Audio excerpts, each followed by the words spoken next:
These are the men and women who ran Auschwitz, a hell on earth, the most notorious death camp the world has ever known. The photographs were taken at a nearby resort in the summer of 1944, when the slaughter was at its height. This was the summer that confirmed Auschwitz's place in the annals of evil.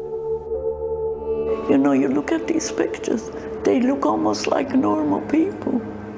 They're devils.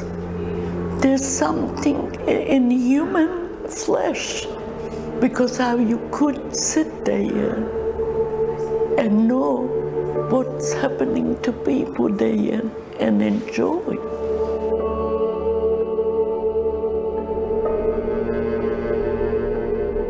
December 2006, I received a letter in the mail. This gentleman, who requested to remain anonymous, wrote to the museum and said that he had World War II era photographs in his possession that he thought we might be interested in. He believed the pictures, and he wrote in this letter that he believed the pictures to be taken in and around Auschwitz, Poland. I was quite doubtful of this, actually, because very few people actually have photographs of Auschwitz. As ever, I requested more information from him, and he said, can I just send you the album that I have? And I said, sure. So the beginning of January 2007, an album arrived on my desk, Federal Express, and I opened it up, and there was a photograph album clearly marked Auschwitz, 21 June 1944. It was found in Germany at the end of the war by an American soldier. The album belonged to Karl Hooker, adjutant to the commander of Auschwitz.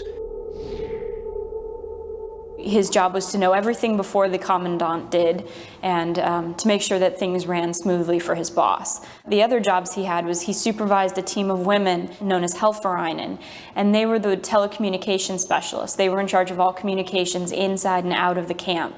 So every time a transport came in, a group of Jews came in on a train, they would be in charge of saying, this many people came in, this number was selected for forced labor, and this number was selected for the gas chambers. And he would sign off on that before it was telegrammed to Berlin. So he absolutely knew everything that was going on.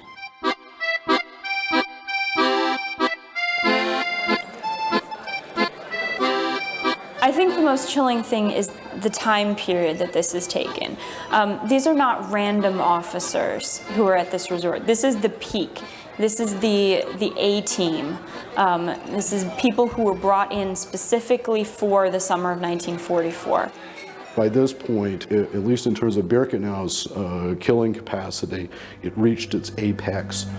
And the killing capacity was so expanded that for body disposal, they were beginning to use open pit cremation beyond the crematories.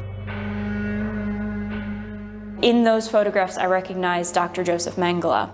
And so once we saw him, then we knew the album was truly something really special, because as we knew, there weren't supposedly any photographs of Mengele taken in the camp.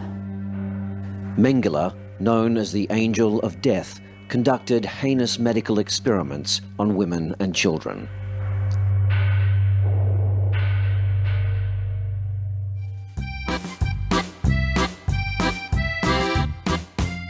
In perhaps the most remarkable photograph in the album, here he stands amidst a gallery of leading Nazi killers at a sing-along.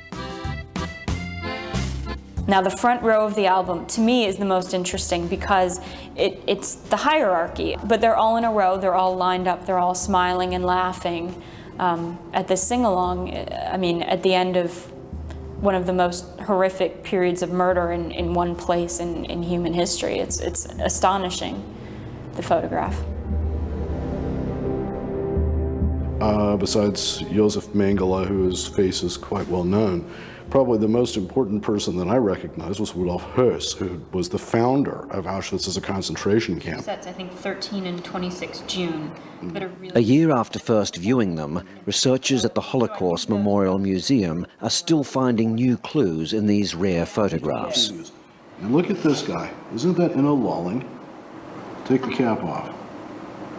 I think you're right.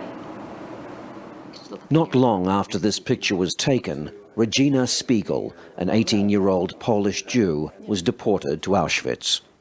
All these wrinkles, old age isn't even nice to the tattoos. It was like, it looked to me like a fountain pen, you know, and they just jabbed it out and whatever. And sometimes people would ask me, did it hurt?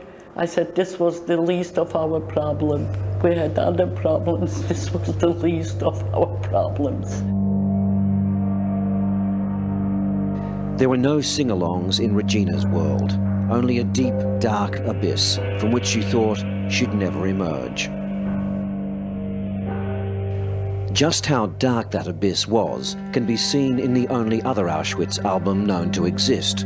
The Lily Jacob album was named after the woman who discovered the photographs, including this one of her younger brothers, murdered a short time later. It's really impossible to look at one without really looking at the other. And this is what was actually going on in Auschwitz. This is the reality of the situation, not this world of fun. In a remarkable coincidence, the photographs in both albums were taken at the same time. That album was created by the SS for SS purposes.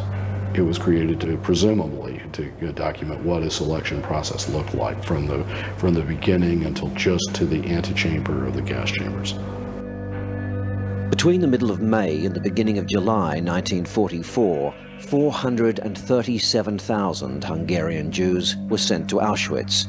80% were selected for death upon arrival. These women and children, unbeknown to them, are taking their last steps towards the gas chambers. When they told us to go into the showers, that's so help me God. I will never forget.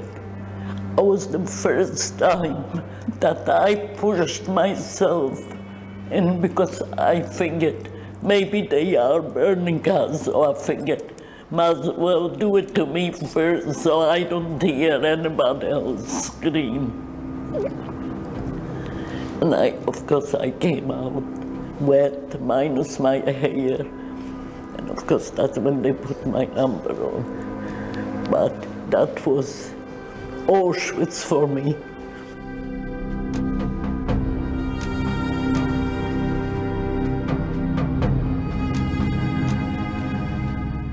I really think that the album in the coming years will be of great interest to people who study the psychology of genocide and the psychology of perpetrators, because it's really astonishing that they can do this. You know, the blueberry pictures in particular, those pictures were taken on a day where transports were coming into Auschwitz 20 miles away, and people are pretending to cry in these images that they don't have any more blueberries to eat.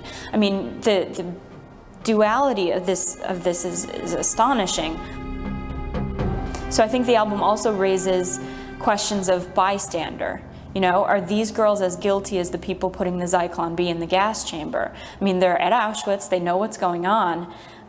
Where does guilt fall? The images seared into Regina's mind are of the family, friends and neighbours these men sent to their deaths.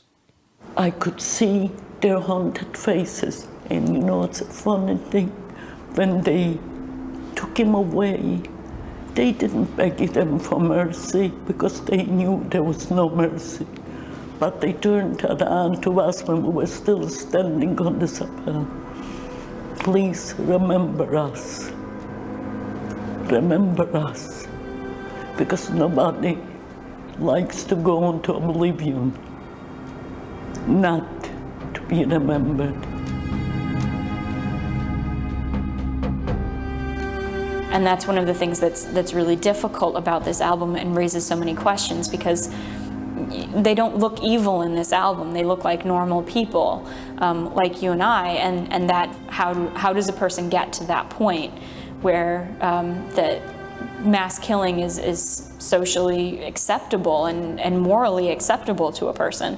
It's very difficult, and I think that this album, you know, just raises that question even more than it's already been raised by the Holocaust itself.